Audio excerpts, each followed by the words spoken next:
Some doors were never built to be opened. They were built to remind humans that some things should keep sleeping in the dark. Beneath the white root forest, the ancient stone door opened inch by inch. Cold blue-white vapor poured through the crack, carrying stone dust, the damp smell of time, and one deep breath rising from somewhere far inside. Kael Stonefang stood before that door, his stone spear lifted, the cold light cutting across the thin scar on his face. He had crossed deep forests, survived the White River, stood before the lake that hid a giant beneath its surface, and led the tribe through roots that could hear fear itself. But no place had ever made him feel the darkness looking back at him like this. Asha stood beside him, her bow drawn halfway. She could not see what was waiting beyond the door, but she could hear something worse. The forest had gone silent. The white root forest had trembled when danger came near. It had glowed when footsteps fell wrong. It had answered Kael when he tapped rhythm into its roots. But now, before this door, the entire forest seemed to be holding its breath. The root keeper stood behind them. Its tall body, covered in pale moss and white root fibers, did not move. Its blue eyes reflected the cold light from the doorway. It did not stop Kael from entering. But that did not mean they were safe. The Red Valley tribe stepped back, keeping the elders and children in the center. Hands tightened around wooden spears.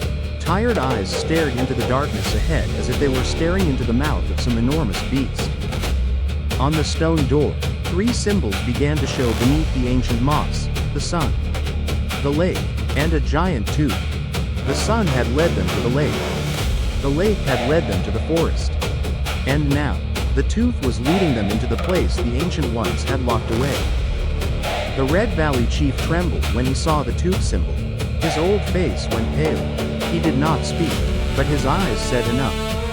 He remembered a legend, one so old no one knew where it began. Below the root wall, the mountain bearer roared again. It had not given up. The giant creature, covered in black mud and volcanic ash, was still tearing at the roots that blocked its way, piece by piece, as if disaster itself had never learned how to get tired. Behind them was the mountain bearer. Before them was the secret of the ancient ones. Kael looked down at the stone floor just beyond the door. Deep claw marks cut across it. Dry, ancient, larger than any track he had ever seen. They were not from the mountain bearer. They were not from any forest hunter. They belonged to something else. Something older than fear. Kael looked at Asha. Asha looked back at him. Neither of them needed words. Turning back meant facing the disaster roaring below the forest. Moving forward meant stepping into the thing the ancient ones had hidden behind stone. Roots, water, and sun. Kael stepped through the first door. The darkness swallowed him. Then the weak torchlight of the tribe followed. Kael said quietly, "If the ancient ones locked it away, then they must have known how to survive it." Beyond the door was a long, cold, narrow corridor. Sharp stone columns rose from the floor and hung from the ceiling, crossing over each other like the teeth of some giant beast turned to stone. This hallway did not feel like a road. It felt like the throat of a monster. Every footstep sounded dry and hollow. Every torch crackle felt too loud. No one spoke above a whisper. No one moved quickly. The tribe passed slowly between the stone teeth. Elders were supported. Children stayed protected in the middle. Warriors moved along the sides. Asha watched the walls. Kael led at the front, tapping the ground with the end of his spear, testing for hollow stone beneath. Kael had learned to read mud. He had learned to read water. He had learned to read living roots. Now he had to learn how to read stone. Asha found a small carving on one of the stone columns. It showed a tooth beside 3 circles. She touched it, then looked toward the larger tooth symbol carved farther down the passage. The tooth was not only a symbol, it was a key. On the other stone columns, long scratches cut deep into the rock. They dragged across the surface like something enormous had once tried to claw its way out of this corridor. Not once, many times. The chief reached out and touched one of the scratches, then pulled his hand back. The legend never said the ancient ones won. It only said they closed the door in time. As the group moved deeper, Kael looked back. The root keeper still stood at the threshold. It did not enter the stone-toothed corridor. The roots behind it glowed softly, but their light did not reach far into this place. Even the forest did not want to touch what was inside. Some of the tribe wanted to turn back, but then the distant roar of the mountain bearer rolled upward, and the stone beneath their feet trembled. They were not choosing between safety and danger. They were choosing between two kinds of danger. Beneath Kael's foot, a stone slab sank slightly. Far ahead, one of the sharp columns shook. Kael raised his hand at once. The corridor still remembered the weight of those who crossed it. Asha studied the ground. She saw that the brighter stones looked more dangerous. She signaled for everyone to step only on the darker patches, move in small groups, and keep distance between each other. Light was not always a guide here. Sometimes, it was a warning. The tribe crossed the corridor with patience. After everything they had survived, they understood that survival did not always demand strength. Sometimes, it was as simple as placing your foot in the right spot. The boy held his wooden triceratops tightly against his chest. He stared at the sharp stone columns around him with wide eyes. To him, this corridor looked like the mouth of a giant monster. And the tribe was walking across its tongue. At the end of the passage, the darkness began to glow red. Not the light of a campfire. Not the light of the sun. It was a deep, weak red glow, like heat still trapped in the heart of the mountain. Kael stopped at the edge of a massive chamber. Before them was the red fossil cavern. It did not feel like a graveyard. It felt like a memory being heated inside the mountain. Enormous fossil bones were buried in the walls and floor. Some ribs curved like stone arches. Broken skulls sat half swallowed by red rock. Long bones lay frozen beneath mineral dust. Creatures that had once ruled the surface now rested below the earth with no names left. No roars left, only bone and shadow. The Red Valley tribe had run from a volcano. Now they had stepped into a place that still carried the breath of fire. Asha found paintings on the red stone wall. The images were simple, but clear. Ancient humans following the sun to a lake, then following the lake to a forest of white roots, then using a giant tooth to seal a stone door. The sun, the lake, the root forest, and the tooth. They were not separate places. They were layers of the same locked secret. Kael studied the painting, then looked deeper into the red cavern. He understood they had not arrived here by accident. This path had been built by the ancient ones to lead to what had been buried. At the center of the cavern stood a stone pedestal. On that pedestal lay a giant fossilized tooth. It was as long as a human arm, cracked in places, but still glowing faintly red from within. The ancient tooth was still waiting. The chief knelt before it, not in worship, but because the fear from the legend finally had a shape in front of him. He understood this was not a trophy. This was what the ancient ones had used to lock away a nightmare. Asha studied the carved marks around the pedestal. They did not look like writing. They looked like rhythm. The same kind of rhythm that had moved through the roots. The same kind of rhythm that had pulsed beneath the lake. The same kind of rhythm Kael had used to speak to the white root forest. Then Asha understood. The tooth did not work through strength. It worked through rhythm. Kael placed his hand on the pedestal. A deep vibration moved through his skin. It did not come from the surface. It came from beneath the floor. From somewhere deeper than stone. Something beneath the pedestal was still breathing. The red light inside the cavern flickered. Shadows of fossil bones stretched across the walls, almost as if they had moved. Not everything that gets locked away is dead. The boy looked at the fossilized tooth, then held his wooden triceratops tighter. In his hands was a small wooden toy. In front of him was the tooth of an age that had swallowed everything small. Behind them, the mountain bearer roared through the stone-toothed corridor. The stone shook. Red dust fell from the ceiling. The thing outside gave them no time to understand the whole story. Kael and Asha looked at each other.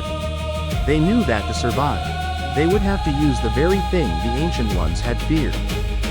Asha began reading the carved marks like a song without words. She tapped the stone carefully with her fingertips. 1 beat. 2 beats. 3 beats. The fossilized tooth glowed faintly after each tap. It did not answer with a voice. It answered with vibration. The tribe formed a circle around the pedestal, just as they had gathered before the underground lake, just as they had stood together beneath the white root forest. They had learned from water. They had learned from roots. Now they had to learn from bone and tooth. Kael lowered his spear and struck the end of it against the stone floor. Following Ash's rhythm, he did not awaken power through anger. He called it through rhythm. The chief placed his hand on the sun symbol. Asha placed her hand on the lake symbol. Kael placed his hand on the tooth symbol. All 3 symbols lit up at once. The sun glowed gold. The lake glowed blue. The tooth glowed red. And when the 3 signs awakened, the entire cavern began to breathe in one rhythm. But that rhythm did not only wake the pedestal. It called the thing chasing them. From the stone tooth corridor, heavy footsteps drew closer. The mountain bearer had heard the rhythm. Its spines scraped against the stone.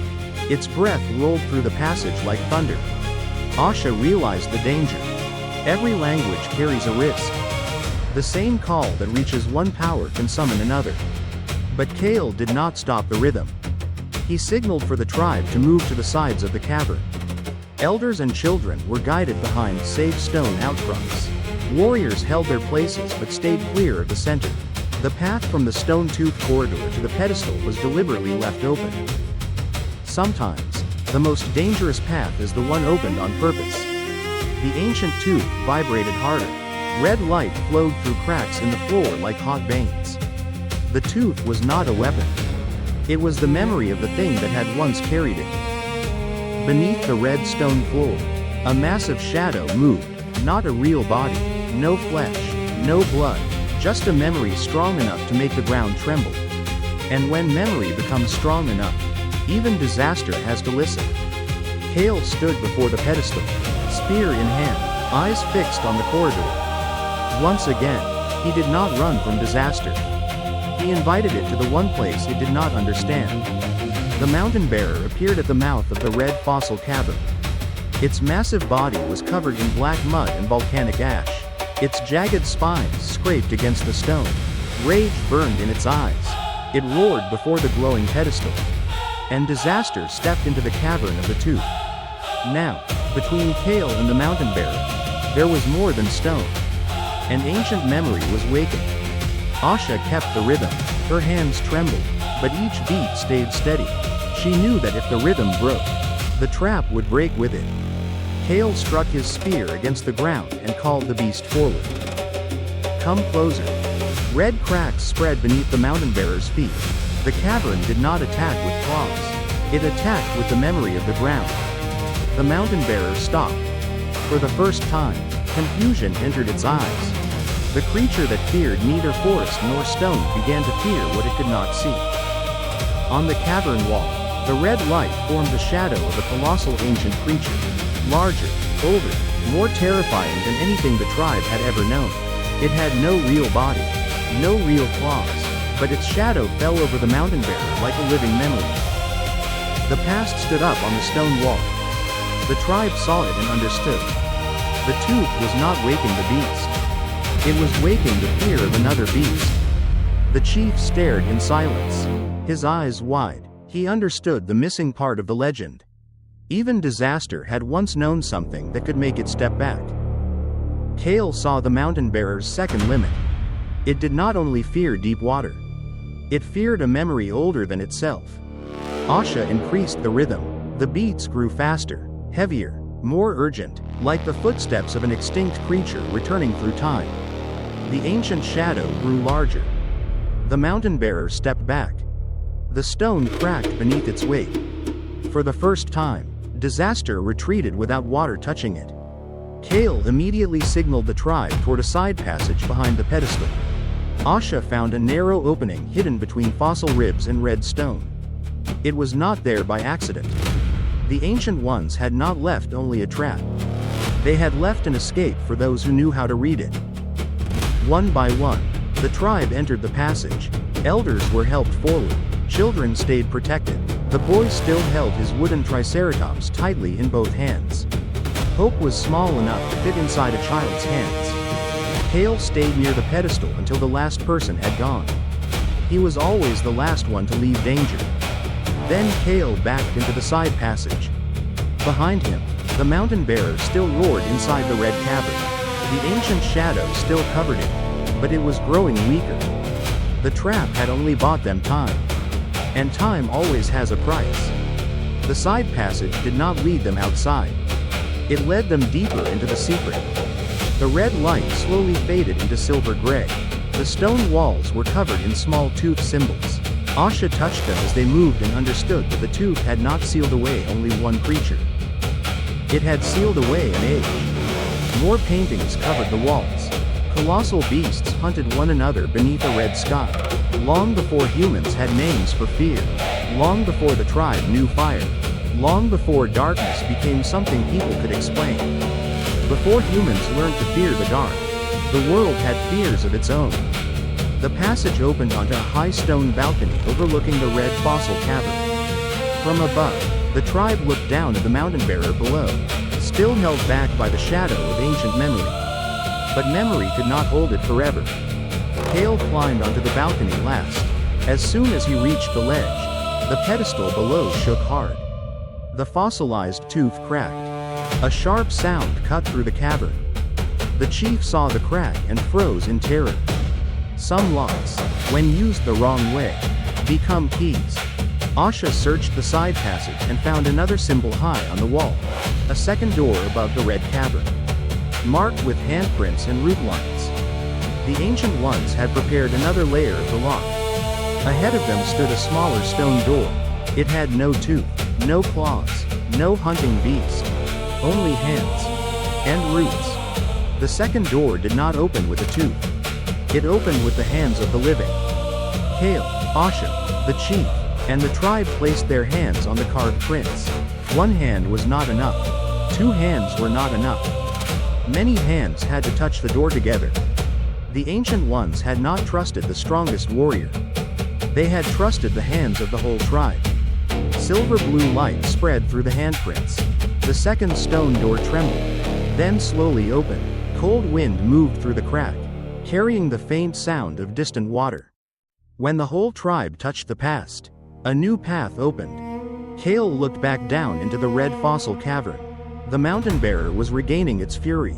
The shadow on the wall was fading. The fossilized tooth cracked again. Disaster was beginning to remember its own anger.